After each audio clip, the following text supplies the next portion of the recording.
Hi friends, ఎప్పుడు ఒకేలా కాకుండా ఉప్మా విస్మయ్ ఫుడ్స్లో చూసి ట్రై చేస్తున్నానండి. చాలామంది ఈ ఉప్మాని చేస్తున్నారు కదా, ఈవేళ నాకు కూడా చాలా బాగా కుదిరింది. అందుకే షేర్ చేస్తున్నానండి.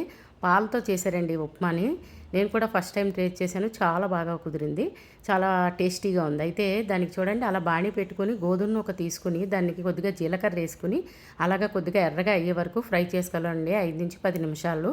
అలాగే తర్వాత అదే బాణీలో ఒక స్పూన్ ఆయిల్ వేసుకుని ఆవాలు, మినప్పప్పు, శనగపప్పు, అలాగే జీడి పలుకులు, కరివేపాకు, కొద్దిగా పచ్చిమిరపకాయ, అల్లం ముక్క వేసుకుని ఎర్రగా వేయించుకోవాలండి. దానికి 3 కప్పులు వాటరు, అలాగే ఆయన చెప్పారు విస్మయ్ ఫుడ్స్లో 1 కప్పు పాలు కంపల్సరీగా వేసుకోవాలండి. ఎందుకంటే ఇదే మరి డిఫరెంట్ టేస్ట్ ఇవ్వడానికి కారణం.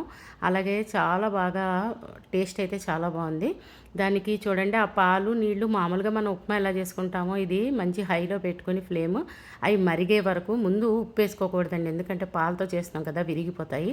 అందుకని అవి మరుక్కు వచ్చిన తర్వాత మనం ఆ కప్పు నూక వేసుకుని శుభ్రంగా కలుపుకోవాలండి, ఉండకట్టకుండా.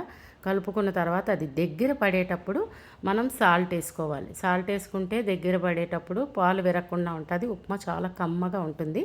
మీరు కూడా ఈ ఉప్మా ఇలా ట్రై చేయండి. అయితే దగ్గర పడిన తర్వాత మనం 1 స్పూను నెయ్యి, అలాగే కొద్దిగా కొత్తిమీర. ఈవేళ కొత్తిమీర నా దగ్గర లేదు, అందుకని వేయలేదు. మీరు వేసుకోండి, అందులో చూపించారు, చాలా బాగుంటుంది. కొత్తిమీర ఎందులో వేసుకున్నా చాలా కమ్మగా ఉంటుంది కదండి. చూడండి, దగ్గర పడిన తర్వాత సాల్ట్ వేసుకుని కలుపుకుంటే ఉప్మా తీసుకోవడానికి చాలా బాగుంటుంది. అంటే ఎప్పుడు తీసుకునేలా కాకుండా ఇలా చేశాను, చాలా బాగా కుదిరింది. అందుకే షేర్ చేస్తున్నానండి. మీరు కూడా ట్రై చేసి మీకు ఎలా వచ్చిందో ఒక కామెంట్ పెట్టండి. అలాగే ఛానల్ సబ్స్క్రైబ్ చేసుకోకపోతే సబ్స్క్రైబ్ చేసుకోండి. ఒకవేళ చేసుకున్నట్టయితే కనుక మీ ఫ్రెండ్స్తో, రిలేటివ్స్తో షేర్ చేయండి ప్లీజ్. కొత్తగా చూస్తున్న వాళ్ళు తప్పకుండా నా ఛానల్ని సబ్స్క్రైబ్ చేసుకోండి. మరిన్ని ఆరోగ్యకరమైన వంటలు నేను చేసిన మీకు చేరాలంటే నా ఛానల్ సబ్స్క్రైబ్ చేసుకోవాలి కదండి. Please subscribe to my channel friends. Thanks for watching. అమ్మ వంటిల్లు, మన ఆరోగ్యం మన చేతుల్లో. సో తప్పకుండా ఈ పాలతో చేసిన ఉప్మాని మీరు కూడా ట్రై చేసి కామెంట్ పెట్టడం మర్చిపోకండి. చాలా బాగా కుదిరిందండి, చాలా టేస్టీగా ఉంది. మీరు కూడా ట్రై చేయండి, కామెంట్ చేయండి.